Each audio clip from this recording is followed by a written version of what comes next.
Did you know that some of the stones at Stonehenge traveled over 140 miles to get there? It's an incredible thought. These aren't small pebbles, they are enormous bluestones, each weighing as much as a family car. Imagine, thousands of years ago, people with only simple tools managed to move these massive rocks across land and possibly water. This wasn't a short journey. It was a monumental effort that would have taken years, perhaps even generations, to complete. The dedication and planning required for such a task are almost impossible for us to fully comprehend today, setting the stage for one of the world's most enduring mysteries. So, what exactly is Stonehenge? At its heart, it is a prehistoric monument located in Wiltshire, England. It is made up of a ring of massive standing stones with some horizontal stones resting on top of them. These are called lintels. The monument we see today is the final stage of a long building process that started around 5,000 years ago, back in the Neolithic period. It wasn't all built at once. Different parts were added and changed over hundreds of years, making it an evolving sacred space. Its fame comes from its incredible age, its massive scale, and the sheer mystery surrounding its creation and purpose. The stones themselves are the stars of the show. There are two main types. The larger ones are called sarsens. These are a type of hard sandstone found locally about 20 miles away from the site. Some of these sarsens weigh more than 25 tons and stand over 20 feet tall. One of the most fun facts about Stonehenge is how its builders shaped the giant sarsen stones. They didn't just stand them up as they found them, they actually carved them to fit together, almost like giant Lego bricks. Using only stone tools called hammerstones, they painstakingly bashed and chipped away at the hard rock to create smooth surfaces. They even carved joints into the stones, similar to those used in woodworking. You can see protruding tenons on the top of the upright stones that slot perfectly into mortise holes carved into the underside of the lintel stones. This level of detail is astonishing for the time. Another surprising fact is that the builders might have used more than just brute force to move the stones. Some theories suggest they may have used grease like animal fat to help slide the giant sledges along wooden tracks. Imagine a team of people all pulling on ropes while others lay down tracks and smear them with fat to reduce friction. It would have been a slow, difficult, and messy job. Archaeologists have discovered that the people who built Stonehenge lived in a temporary settlement nearby at a place called Durrington Walls. Excavations there have revealed the remains of houses, tools, and even food scraps. It seems that hundreds, maybe thousands of people gathered here for massive feasts during the construction. They ate pork and beef, celebrating their work together. This discovery gives us a wonderful human insight into the project. It wasn't built by slaves, but by a community of people who came together for a shared spiritual purpose, celebrating their achievements along the way. For centuries, before archaeology could provide scientific answers, people came up with their own amazing stories to explain Stonehenge. One of the most famous legends connects the monument to the wizard Merlin from the tales of King Arthur. According to the story, written in the 12th century, a king wanted to build a great memorial for his slain nobles. Merlin advised him to bring a magical stone circle from Ireland, known as the Giant's Dance.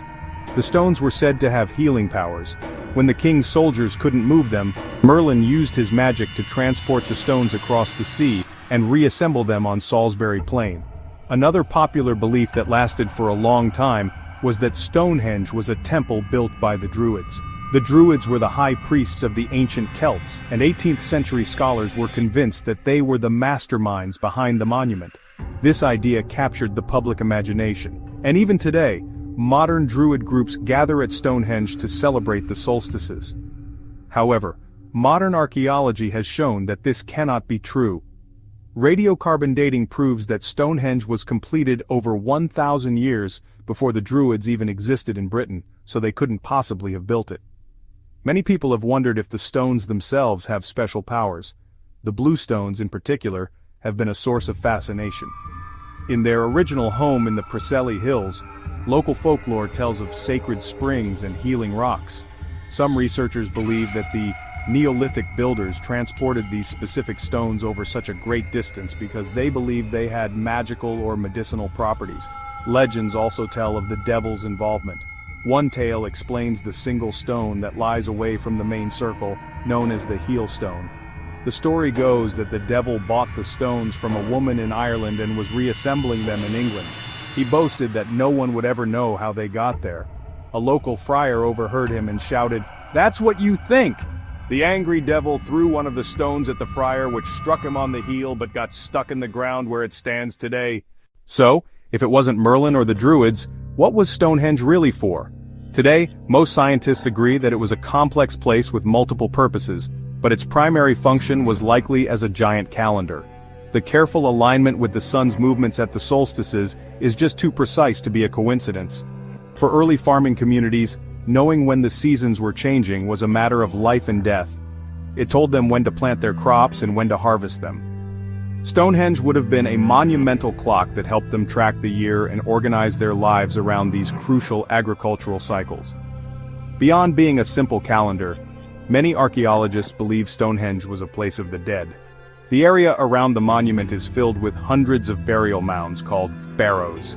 Excavations within Stonehenge itself have uncovered human remains, some of them cremated and buried in the Aubrey holes. It seems that for at least part of its history, it was a cemetery, perhaps reserved for an elite group of people like a royal family or powerful religious leaders. Another powerful theory connects Stonehenge to a nearby site, Durrington Walls, in a complete ceremonial landscape. Durrington Walls had its own huge timber circles and was a place of feasting and life, situated by the river. Some experts believe that people gathered at Durrington Walls to celebrate life and then traveled along the River Avon and up the avenue to Stonehenge to honor the dead. This created a symbolic journey from the land of the living, represented by wood and water, to the land of the ancestors, represented by stone and permanence. In the end, Stonehenge was likely all these things and more. It was a calendar, a temple, a cemetery, and a symbol of power and community.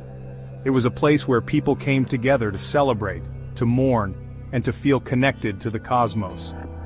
While we have uncovered many of its secrets, it still holds a powerful sense of mystery.